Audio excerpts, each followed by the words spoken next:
I grew up barbaric, I would say. Okay. Like where if we had a dispute and our words weren't working, you're going to show me this friendly 30 seconds and we're going to fight. Yep. You get what I'm saying? No. Friendly. Emphasis 30. on friendly. Yeah. I'm not really trying to beat, and like, you get what I'm saying? Yeah. I'm not, no face shots. I'm not trying to give you a black eye. There's some respect here. Yeah. There's boundaries. You know what I mean? There's a certain way to handle it. Yep. But you gonna feel me. Like my words no longer are enough. Yep. You get what I'm We've saying? moved to another stage. Very athletic perspective. Extremely athletic, bro. Extremely athletic and barbaric. It's so alpha male. Yes. But like, and a lot of times I find myself wanting to resort to that. That's not like how the world works. Like you can't just be walking around giving everybody friendly 30 seconds, bro. Like you gotta be able to communicate it. You gotta be able to show grace. You gotta be able to get past this. And like, I can't show my kids a friendly 30. Mm-hmm. Like, you get what I'm saying? Like, what type of father would I be if I just started beating my kid up in the living room because he spilled milk? You get what I'm saying? Or because whatever. Like, that's not a man after God's own heart. Like, that's self-control.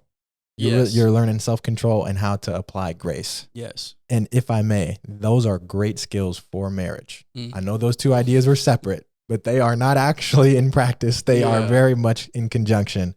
Lexi and I, we definitely had some learning to do when we first moved in together. And we waited until we got married before we moved in. But then you quickly learn that the things that are important to you are not always important to the other person. And so there are some challenges in bringing any two people into one household, whether it's a dude or a woman. It's very different things. And so something that I learned that I try to practice as often as I can is like a preemptive grace. So like, I have grace for you before you even do it. And I think that's especially going to be important with kiddos. But like, let's say that I wanted her to do something before I came home. If I come home and it's not done, I was in the car already forgiving her for that. Like, and then if she did it, fantastic. But like, that preemptive grace is something that I think is important. And I think it's something that the Lord gives to us. He knows all of our every move. He knows what we're going to do. He's given us grace even before we did it. I think that's the most difficult kind of grace to offer up, but it might be the most valuable too, because my value of her, my perspective of her, it doesn't change either way, whether she did that or whether she didn't. I already love her enough. That's a bar, bro. Let's put it. I want to talk to you about that afterwards. All right. Yeah. No problem. Got a story to tell about that one. All right. But yeah, I think that's important, and I think that's something that I'm learning. Yeah. Talk about self-control, bro. Yeah. Definitely learning self-control. I'm glad.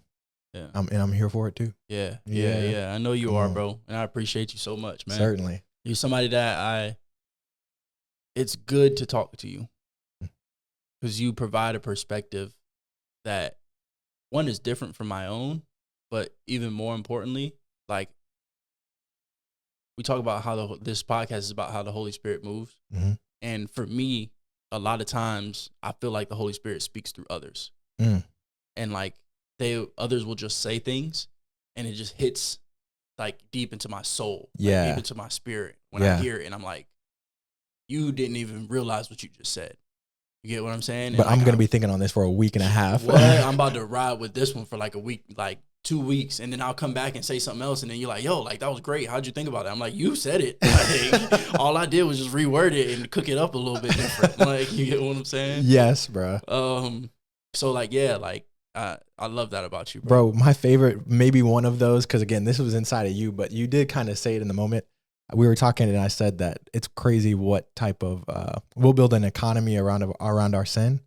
And you're like, bro, I'm going to take that. Yeah, absolutely, bro. that was just kind of one of the funnier examples I've been thinking about for a minute. I'm very much a person that I steal stuff. Yeah. Like 100%. I give credit where credit is due. Of course. You get what I'm saying? But like, bro, half of these sayings that people hear me say and these principles that I live on, I got it from somewhere. Yep. I ain't make it up. Yep.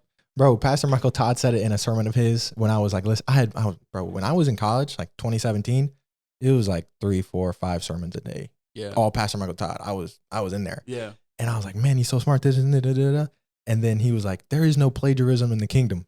And I was like, oh, that's good to know, because I wanted to use your stuff anyway.